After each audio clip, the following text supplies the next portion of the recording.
$5,000 range. Brian Robinson, I think he can go crazy. James Conner, he has a shot at exploding as well.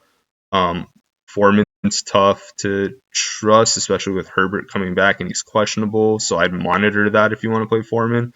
I would not play Foreman if Herbert's coming back, but if Foreman's the only guy there, maybe. Just keep in mind Detroit's running defense is really good. Singletary is another good one that I like, high upside. 30 carries for 150 yards last week, but the week before where he had the backfield to himself, didn't really do anything. I mean, if you get 150 carries, if you get 150 yards in a game, the coaches are going to try to push you in. So at 5,300, that kind of volume, I'm all for it. Ford too. Ford gets a lot of the looks, so I would definitely push for him. He out touches Kareem Hunt, and he looks pretty good. And this is going to be a low scoring, like grimy game, so go for that. Jalen Warren, Najee Harris. I don't love either, but I do recognize at 5,100 their workload's okay. So if you want to gamble, you can. I feel like Najee got. If I had to choose between the two, it would be Jalen, but Najee I think he got lucky last week with that touchdown. So that's just me. Maybe I'm just a hater on Najee. Darrell Henderson's an interesting one. LA loves running with them, so maybe this could work out. Just know that Seattle has Leonard Williams now, so I feel like that 28th is a little bit inflated on their part. So I think their running defense is getting a little bit better. Brian Robinson did most of his damage through the air last week, not the ground, for what that's worth. I would avoid Hubbard, Hunt, Murray. Hard to trust. This is the Cowboys backup that can come in for Pollard and potentially screw up anyone playing him. So just watch out for that. I don't think it's crazy to play him because I think within the range of outcomes, Dallas clobbering Panthers is definitely possible. And that is pretty much it for the running backs. Let's dive into the receivers. We've talked about them a little bit already, but we like Hill. Hill's due for a bounce back game. He couldn't score against Casey. I'm sure he's still fuming. Lamb, I would avoid. Diggs, I wouldn't play him either. Keenan, questionable and going up against a Green Bay secondary. I'm not excited about that. I'm all for Amon-Ra. I'm all for Kupp. So for the $8,000 plus range, I would go Hill, St. Brown, Kupp. It's kind of cool to see 4 receivers priced over 9,000. So that's not something that's been happening a lot with DraftKings. Devontae, I'd avoid. Waddle, avoid. Thielen, avoid. Evans, I see evidence to start him because 49ers, the way that you beat them is to pass on them, but their defense looked really ferocious on the road against Jacksonville, and Tampa Bay's offense is worse than that. So just be careful if you're going to do it. Ayuk is definitely one I like. Puka, I would fade in this one, and then now we're in the $6,000 range. So from the $6,000 guys, if Lockett's out, this is more of a play, but I'm not crazy about it with DK Metcalf. Nico at 6,700. I mean, you can just get way cheaper and way better on the Houston pass catching options or whatever. I wouldn't get Nico at 67 here. Godwin's also an option, but again, same disclaimer as Evans. You just don't know what you're going to get out of that Tampa offense. Lockett, you don't know. He's questionable. Garrett Wilson, I think he's a go, and he's startable. I like that. Debo, I'd avoid. I think they're going to really try to push Ayuk in this one. And Debo is a little more injury prone than Ayuk, so maybe they'll want to be careful with him in this game. Cooper, he's been on a tear, but it's hard to trust him with DTR. We have to see what that's going to look like, even though they had some games together this season. I didn't really see anything I liked. Hopkins could be due for a bounce back game. I don't hate that start. Myers is I wouldn't want to play any Raiders pass catchers or offensive weapons against this Miami team. I think they're going to get smoked. And lastly, I like Kirk. Kirk in this game, I think this can be a big one for him, so he's an underrated play. Going into the $5,000 range, Dell is someone that I love. So instead of paying $6,700 from Nico, get Tank Dell. I mean, the guy has been hogging all the targets. Granted, Nico's been out, but Dell's just been playing amazing. Noda McLaurin, I think this is going to be more of a Brian Robinson game. I love DJ Moore in this one. We talked about that. Avoid Gabe Davis. He's too volatile. Ridley, I wouldn't touch. Hollywood Brown, I see the logic, but I just think you can get cheaper and better. Dobbs, don't pass on that. Dotson, pass. And then we're in the $4,000 range, so we'll go a little quicker. Be careful with Noah Brown. I don't think he's playing. I don't know why DraftKings hasn't updated that yet. I doubt Brandon Cooks is going to go crazy 2 weeks in a row, so pass on that.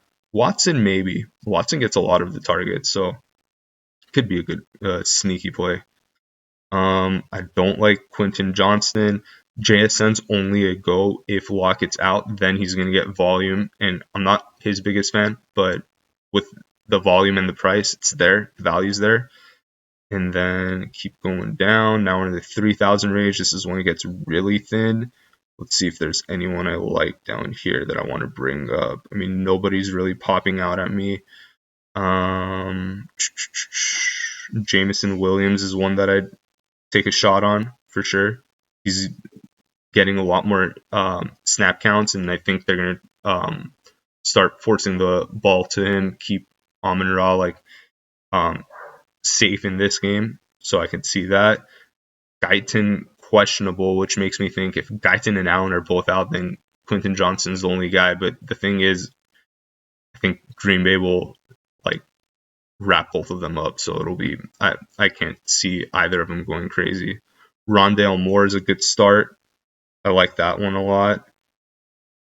Shakir I normally would like, but it's just that Buffalo offense is just so bad that I don't want anything to do with it. And then I think that's it. Is there anybody else that's going to pop out at me right here that I like? I don't think so. Yeah, this is where it gets really thin, guys. It's kind of hard. You're in no man's land now. Not impossible. Okay. Tight ends. Let's go quickly. I'd avoid playing Kittle. I think Laporta's startable. Schultz, that is a go for me. Kincaid, too. Ferguson, no. I think the Dallas pass game is going to be a little depressed in this one. McBride is a go. I think he's a really good value at his price in the target share. Ingram, I wouldn't play against Tennessee. Kmet is hard to trust with Fields. Fields doesn't really like peppering him with targets. Njoku, Thomas, no on both of them. Musgrave, I'd start. I like Musgrave's matchup. And then just going down the list. Higbee with Stafford, I don't know. He hasn't really been going off, so I'd avoid that. I'd maybe try it one more time with Chig Okonkwo and maybe even Tyler Conklin. All right. Now, let's wrap this up with defenses. Again, apologies for the abbreviated show. I'm trying to go quickly here, and then we'll jump into the chat for questions. Okay. So Dallas D, again, is the highest priced defense 2 weeks in a row. Keep in mind that they were the chalkiest play last week, and they only produced 8 points. They were priced at 4,400 against that Giants D. If you're not getting touchdowns from your defense and you're paying 4,000, you're losing on the ROI. So I think I avoid Dallas here one more time, but I see both sides of the argument. I just don't like playing expensive Ds, but if you think that people are going to be off of the Cowboys because they didn't produce, then this would be the time to play them. But generally, I'm looking for the defense that could score touchdowns at the lowest price, if that makes sense. Look for the worst matchup at the lowest price. So there's one that I like a little better than Cowboys versus Carolina, even though I recognize this is a huge mismatch. I wouldn't play the Bills. I don't trust anything about them, even though they're going up against the 28th top 5 offense for the defensive scoring or whatever. 49ers, I could see them getting a bunch of defensive touchdowns. I can't see that with the Lions. I could see that with the Browns. So that's another good play. Commanders, maybe. Pittsburgh, I like as well. I wouldn't play Jaguars. I wouldn't play Chargers.